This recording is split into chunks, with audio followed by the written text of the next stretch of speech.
तन्मनां सुदेशं विश्वाधारं गगनसदृशं मेघवर्णं शुभाङ्गं लक्ष्मीकान्तं कमलनयनं योगिविद्यानुगम्यं वन्दे विष्णुं भवभयहरं सर्वलोकैकनाथम्। ॐ श्री परमात्मने नमः। यस्य स्मरणमात्रेण जन्मसंसारबन्धनात् विमुच्यते नमस्तस्मै विष्णवे प्रभविष्णवे। नमः समस्तभूतानामादिभूताय पुरुषे अनेकरूपरूपाय विष्णवे प्रभविष्णवे। श्रीवैशम्पायन उवाच श्रुत्वा धर्मानशेषेण पावनानि च सर्वशः युधिष्ठिरः सान्तनवं पुनरेवाभ्यभाषत।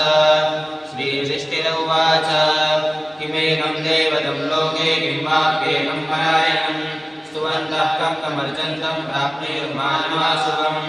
को धर्मः सर्वधर्माणां भवतः परमो मतः किं ब्रह्मन्मुच्यते यन्तर्जन्मसंसारबन्धनात्। श्रीभीष्म उवाच जगत्प्रभुं देवदेवमनन्तं पुरुषोत्तमं स्तुवन्नाम सहस्रेण पुरुषः सततोत्थितः।